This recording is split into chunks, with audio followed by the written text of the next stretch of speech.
बच्चों, हमारे यहाँ से वीडियो बाकी है है ना। आज हमको आपको गणेश जी की कथा सुनाएंगे और दीपावली के दिन सब सर्वप्रथम गणेश जी की पूजा भी होती है, उसके बारे में बताएंगे हम, है ना। तो क्या हुआ, एक बार शंकर भगवान है ना, वो एक यात्रा पे चले गए थे। तो पार्वती मैया अकेली थी, तो बेटी मेरी हो गई थी। तो उन्होंने मेल उतारा और उसे एक बालक की उत्पत्ति की। तो उस बालक का नाम गणेश रखा। उत्पत्ति की और वो नहाने चली गई और गणेश जी उस बच्चे को, बालक को बोला कि मैं नहाने जा रही हूँ, इसलिए मैं आप किसी को आने मत देना अंदर।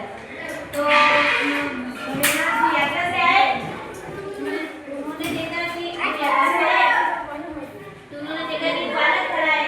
तो उन्होंने अपने नंदीगण को भेजा कि इस बालक को अंदर जाना। तो नंदीगण आए, नंदी जी आए तो बालक से निकले, नंदी जी को भेजा भोलेनाथ ने कि जाओ उस बालक से द्वार खुलाओ।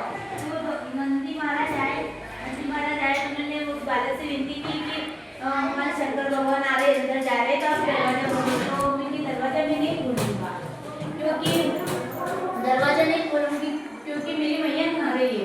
क्योंकि ये शंकर भगवान ने एक आदेश है, फिर मैं शंकर भी कुछ नहीं जानता, मैं मेरी मैया के आज्ञा का पालन करूंगा।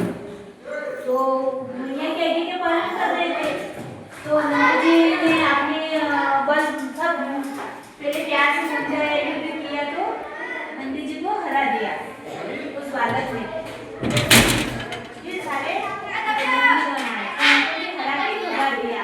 भोलेनाथ को बहुत गुस्सा आया, ऐसा बालक है जो मेरी पत्नी के घर में मुझे नहीं जाने दे रहा। तो भोलेनाथ खुश प्रेम आए, वो आए तो उन्होंने देखा कि एक छोटा सा बालक था और वो इतना तेजशाली, इतना प्रभाव दिख रहा था उसका,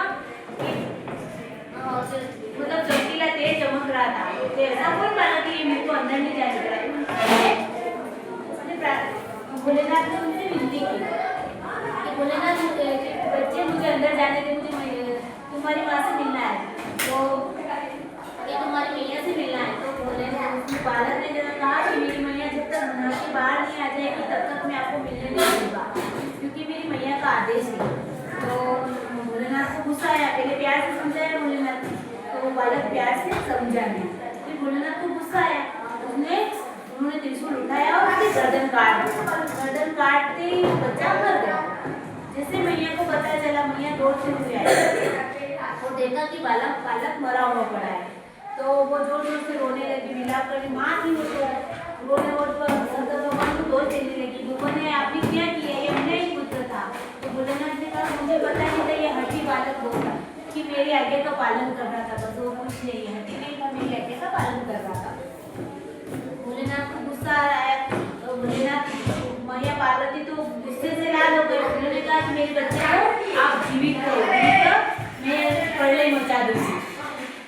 तो सब देवी देवता ने भोलेनाथ से कहा कि आपको उस बालक को जिंदा करना ही पड़ेगा। फिर क्या हुआ कि भोलेनाथ ने आदेश दिया अपने नंदीगणों से कि जो उत्तर दिशा में जाओ, जो भी मिले उसका आप सिर काट के ले आना। उत्तर दिशा में सब नंदीगण गए, देखा तो एक हाथी व्यक्ति तो कोई मिला ही नहीं, एक हाथी मिला। तो उन्होंने वो हाथी का सिर काट के लिया है। और जैसे भोलेनाथ ने उस बालक के सिर पर वो हाथी का सिर लगाया, वो बालक जिंदा हो गया। और सर्वप्रथम उसको कहा कि ये तुम्हारे माँ ने गले लगाया, तो कहा बेटा ये तुम्हारे पिताजी थे। तो उन्होंने हाथ जोड़ के प्रार्थना की और माफी मांगी कि पिताजी मुझे माफ कर दो, मुझे पता नहीं थी, मैं तो सिर्फ माँ की आज्ञा का पालन कर रहा था। तो फिर भोलेनाथ ने उस बालक को आशीर्वाद दिया कि आज से तो सर्वप्रथम पूजा किया जाएगा, मतलब सब देवताओं में श्रेष्ठ सर्वप्रथम तुम्हारी पूजा की जाएगी। कोई बड़ी पूजा भी होगी, अगर तुम्हारी पूजा नहीं करेगा तो वो पूजा विफल हो जाएगी। अच्छी लगी आपको कहानी? दीपावली पे क्यों हम उसकी पूजा करते हैं, है ना? सर्वप्रथम गणेश जी की पूजा करनी चाहिए। अब बताओगे गणेश जी कौन थे? ये कुछ प्रश्न पूछ रही हूँ आप लोगों से कि गणेश जी किसके बेटे थे? आप खड़े पार्वती मैया और भोलेनाथ जी के बेटे थे, है ना। और ये सिर पे कौन किसका सिर लगाया था? हाथी का।